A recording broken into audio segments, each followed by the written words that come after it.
John, biggest win of the season, but it was another slow start in that first half. Well, I think the first half demonstrates what Easter does to you, and I think you've only to look at the other results from around the competition and the Super League competition to see how hard it is to string 4 games together. I mean, we went public, we wanted 4 from 4. We knew it was going to be tough. It's proved to be tough, but they've managed it. So I've just got to applaud the players for what they've done. And I'm going to applaud the coaching staff as well, because when we selected this team, we sat long and hard and talked about who we should bring in, because there was a sense we may be a little flat, and we brought in the most enthusiastic player in the club, whether it's under 16s, under 19s, reserve or first team. Young Thomas Doyle is just ebullient. He just loves the game and he loves playing. And we said, well, is this the time to give him his debut? And the consensus of the 4 coaches was yes, it is. And my word is rewarded us, hasn't he? Because I think he turned the game round, and I think he's had a great 2-try man of the match debut. So it's certainly making me scratch and start getting the sort of forms ready for Toronto, because he hadn't filled the form in to go to Toronto. So we might have to look at that and address that. Matty Wilde went off, John. I think it was a head injury. Yeah. Did you expect to give Thomas as many minutes, or was it, as you saw the game go on, his confidence? No, I'll give you the little tale. I mean, I said to Matty, are you okay now to see the game out with 15 minutes to go? And I asked Gascarvel to check on Tommy and say, well, how are you travelling? He went on there, he says, I can last this game out. It's I'm having the best day of my life. So, that's typical of the kid. And when you get a message back, I just said to Matty, well, look, you're having a day off today, and let this kid see it out. And he was tremendous, wasn't he? Well, he comes with the start of is the 51st player now in the last 5 years to come through the academy right? And play at first team level, John. 51, that's a stat that goes relatively unnoticed in rugby league. It certainly does, and it's credit, isn't it, to John Bastian, Robin Sharp and the other talent identification guys, and it's credit to John Bastian, Lee Beattie and Mark Dunning, how well they developed these kids, because it was just another cab off the rank, and we just felt his enthusiasm would lift us, and it did. And good on the kid, and congratulations to him. What did you say at half time, John? Because second half you got the roll on, 40 unanswered points. I give him a serve at half time.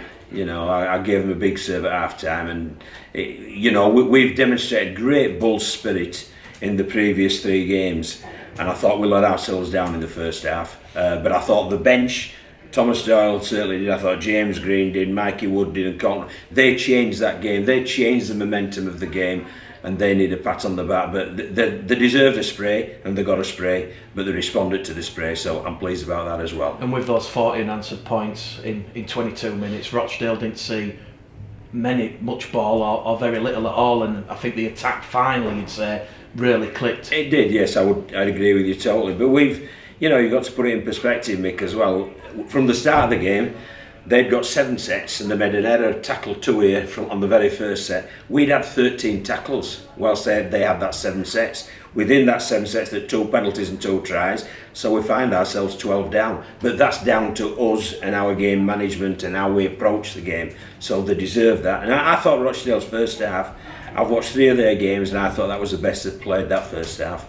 But thankfully the players responded in a very positive manner from half time, and it was a real good second half performance. You mentioned pre-week that certain players won't play because they've got minutes in the bank. Was Sam Hallis one of those? Yes, he was. Yes, he was. And that was the debate, was about Sam and Doyle, but we felt Doyle would bring things with his enthusiasm, and Sam needed a rest because he'd played in the previous 3 Easter games, and that was one of the reasons behind that. But my word, it's caused me a headache. George Flanagan and Sam have both said, we're going to get back in now. But that's what you want. But he's such a popular kid.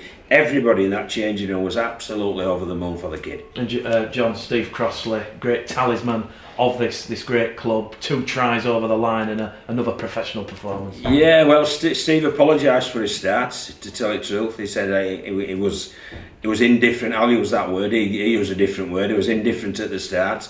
But he certainly went out there and played really well in the second half, and he was a bit miffed that I brought him off because he scored 2 and he's never scored a professional hat-trick, and he wanted to attempt to do that. But I had half an eye on what's happening next week as well, so unfortunately I'm boss. How does next week work logistically for the club, John? We've got them in for recovery tomorrow. We will train as normal on Tuesday. They'll have Wednesday off, and then Thursday we're up. We leave Oxley at 8 a.m. in the morning, and we're on our way over to Toronto to play next Saturday before we return here on Sunday. So it's a tough week after what we've been through, but you know, I think they'll enjoy being great underdogs next week, and that's what we'll be. And you head to Lamport Stadium with some real momentum now, a strong second half here, but 7 wins on the bounce. Yeah, I don't think, you know, that's a great stat, I think, is the 7 wins in this competition, because it ain't an easy competition, and it shows that the depth of the squad and the quality of the squad's there in order to come up with that, especially over this period. So we've had a magnificent April, and we're going to have a challenge in May, but we're going to look forward to that. How is Matty Wildy's heading on? It's okay, yeah, he could have gone back out there, but I couldn't get him back out there because the young kid were playing so well, yeah. So you know, and you leave it at that. When somebody's buzzing as he was on his first team debut, you let him enjoy the day, and my word, he has enjoyed it. As you were saying, John, obviously come through this very demanding Easter period, and now you've got this May where you've got these big games, bang, bang, bang, and it's it is. The next phase. It is the next phase, but also I think we've got to. These are the months that us as coaches and them as players should really relish, because the big games, and 3 of them are going to be exposed on television. One onto a terrestrial television channel. So they're massive games for us. And in all honesty, if they can't get themselves ready for this, they shouldn't be playing the game, because these are the games you want to be involved in. You're quite glad they've sort of arrived now, because you've had this chunk of very intensive games with all these big ones lurking in the background a little bit. Yeah, well, it's a relief, yeah. But they've done a great job, haven't they? You know, we've got to say as a club, and the fans have got to say as supporters of this great club, that those guys out there, all the ones who've been out there over this 4-game period, they've done the business, and we've got to pat them on the back. But now we've got to be professional and clinical and look forward to a really tough May, a magnificent May we've got ahead of us.